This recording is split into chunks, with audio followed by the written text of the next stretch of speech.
jërë ngeen jëf yéen suñuy abonné seen chaîne bii di L'Oreille du Monde TV dafa fas yéene waat yeesalaat ab doxalinam lépp ci gën di leen bégal moo tax ñu di leen ñaan ngeen di aimé suñuy vidéo di ko commentaire waaye di ko partager ak seeni soppe ci commentaire yi nag lépp lu ngeen bëgg ñu yokk ko mbaa ñu wàññi mbaa ñu di ko defaraat ci suñu ay contenu ñu ngi leen di ñaan ngeen ñu ko bindal ndax ñun yéen lañu fi nekkal ngir di jaamu seeni soxla.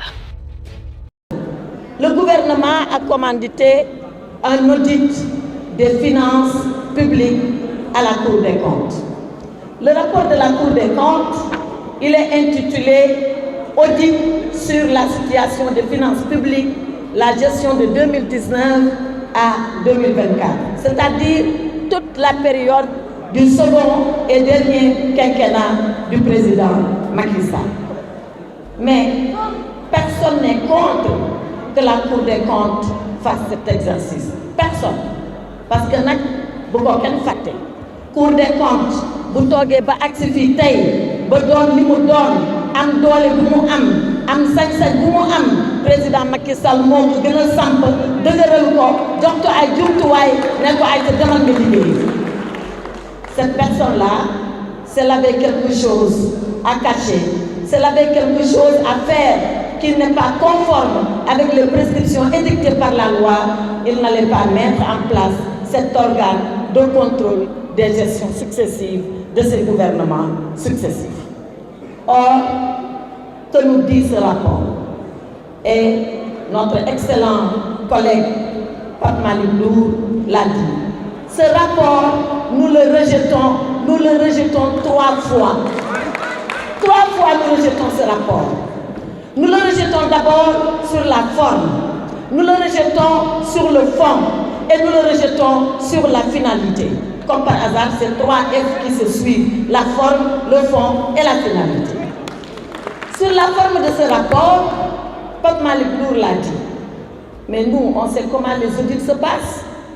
Pour auditer quelqu'un, on fait l'exercice. Une fois qu'on a fini, on dit à la personne auditée, voilà ce que j'ai trouvé, qu'est-ce que tu en penses? Et la personne fait ses observations.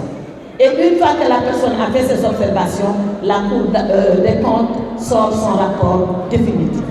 Dans cette affaire, jamais, au grand jamais, les ministres des Finances du gouvernement de Macky Sall, Amadou Ba, Abdoulaye Daouda Diallo et Yarhamou Moustapha Ba, que Allah l'accueille au paradis, jamais on a dit à l'un quelconque d'entre eux, qu'est-ce que vous pensez de cela?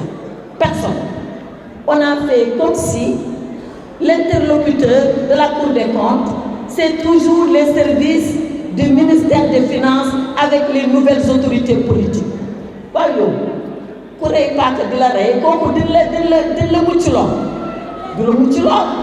Donc, le principe du contradictoire a été violé et de façon flagrante par la Cour des comptes. Ce n'est pas ce qu'on peut appeler un audit. Toujours sur la forme. Moi, j'ai été étonnée parce que quand le rapport, on l'a eu, moi j'ai tiré un document physique. Vous ne verrez aucune signature dans ce rapport. Qui a signé ce rapport? Qui a fait ce rapport? On nous a dit la Cour des comptes, d'accord? On nous a dit la Chambre budgétaire administrative, d'accord? Mais qui là-bas? Qui? Il y a ici le nom du président. C'est là dans le rapport. Et le président, il s'appelle Bakou. Mais Bakou n'a jamais signé ce rapport.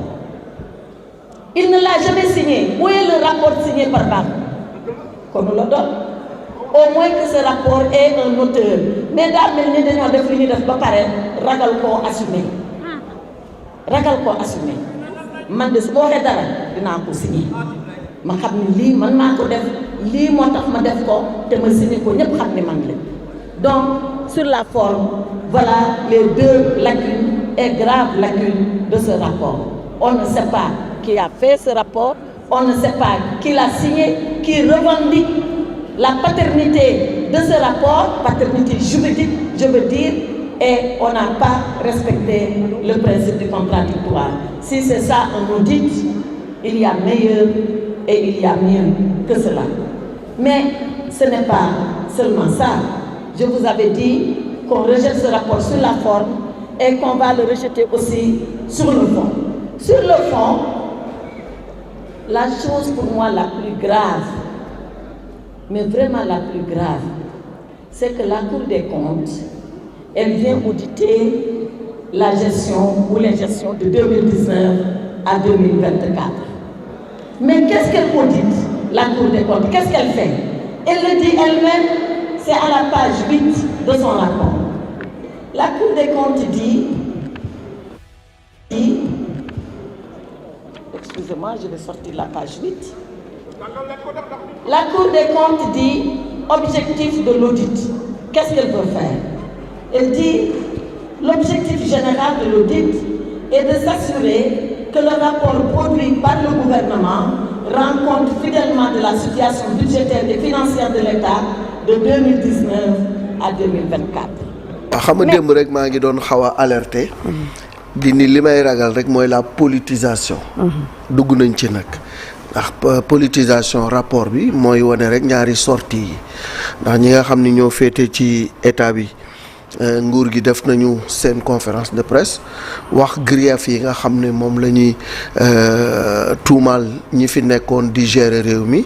ba kii jëwriñ ji nga xam ne moom la ñu yor wàllu justice wax ne dina am ay poursuites yuy topp ñenn ci ministres yi yenn ci DG yi ak yeneen particulier yu nga xam ni jàpp nañu ni bokk nañu ci ñi caxat-caxate alalu réew mi donc ñoom ils sont dans leur rôle pour gën a certifier li nga xam ne moom la pratiquement régime bi campagne moom lañ doon wax depuis avant ñuy accéder au pouvoir ki nga xam ne moom moo ci gën a sax xuus jàll ci mooy Ousmane Sonko.